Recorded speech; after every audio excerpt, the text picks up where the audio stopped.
तुमने एक प्रसिद्ध कहानी सुनी होगी विवेक आनंद की। बहुत प्रसिद्ध थी कि जंगल में एक शेरनी गर्भवती थी। छलांग लगाती थी एक पहाड़ी से दूसरे पहाड़ी पर और तभी उसका गर्भ गिर गया। नीचे भेड़ों का एक समूह जा रहा था। वह सिंह का बच्चा भेड़ों में पड़ गया। शेरनी तो चली गई, वह बच्चा भेड़ों में ही बड़ा हुआ। तो स्वभावतः उस बच्चे ने यही जाना कि मैं भेड़ हूँ। हम वही तो सीख लेते हैं जो हमें सिखाया जाता है। जिनमें तुम बड़े हुए वही तुम हो गए। हिंदू घर में हुए तो हिंदू, जैन घर में हुए तो जैन, मुसलमान घर में हुए तो मुसलमान, हिंदुस्तान में पैदा हुए तो हिंदुस्तानी और चीन में पैदा हुए तो चीनी। जिसके बीच रहे उन्होंने तुम्हें अपने में ढाल लिया। भेड़ों में बड़ा हुआ तो जानता था कि मैं भेड़ हूँ। भेड़ों के साथ ही घसर पसर के चलता था। भेड़ डरती थी जैसे छोटी छोटी चीजों से, ऐसे ही वो भी डरता था। भेड़ों जैसा मिमियाता था। सिंह जैसा गरजना तो उसे आती ही नहीं थी, सुनी ही नहीं थी, पहचान ही नहीं थी। उससे जिसकी पहचान ना हो, जिसको सुना ही ना हो, वो आए भी तो कहाँ से आए। संसार ही ना थी कोई। फिर बड़ा होने लगा, लेकिन था तो सिंह। तो थोड़े ही दिन में भेड़ों से ऊपर उठ गया। फिर भी याद ना आई, क्योंकि सिंहों के पास दर्पण तो होते नहीं और भेड़ों को भी कोई फिक्र नहीं कि उसके साथ कौन बड़ा हो रहा। तो धीरे धीरे उसकी आदी हो गई थी कि इस ढंग का भी भेड़ मान लो कि इस तरह की है, इसका यही रंग है। वो बड़ा भी हो गया, लेकिन शाकाहारी था, घास पात खाता था, भेड़ों के साथ घसर पसर के चलता था। लेकिन एक दिन बड़ी अजीब घटना घट गई।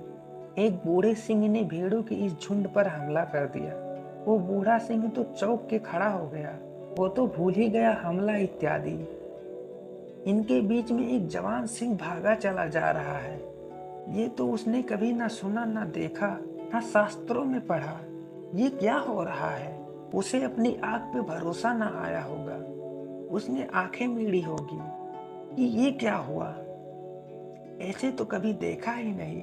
वो बीच में है, जैसे भेड़ों में भेड़। वो तो भूल ही गया, भूख प्यास लगी थी। बूढ़ा सिंह भेड़ों की तरफ भागा। युवा सिंह भी भेड़ों के बीच भागता रहा। बड़ी मुश्किल से बूढ़ा सिंह पकड़ पाया। पकड़ा तो युवा सिंह में मिलाने लगा, रोने लगा, गिड़गिड़ाने लगा, कहने लगा, छोड़ दो महाराज, मुझे जाने दो। उस बूढ़े सिंह ने कहा, ऐसे नहीं जाने दूंगा। ये तो बड़ा चमत्कार है। तुझे हुआ क्या? तेरा होश खो गया है क्या? अच्छा, वो भी ठीक है, पर भेड़ों को क्या हुआ? ये तेरे साथ खड़ी कैसे हैं? उसने कहा, मैं भेड़ हूँ, उन्हें कुछ भी नहीं हुआ। मैं जरा बड़ी भेड़ हूँ, मगर मैं हूँ तो भेड़ ही। मेरा रंग ढंग अलग है। ऐसा कभी कभी हो जाता है, लेकिन मुझे छोड़ दो, मुझे जाने दो। उसको पसीना उतरने लगा, लेकिन बूढ़ा सिंह छोड़ा नहीं।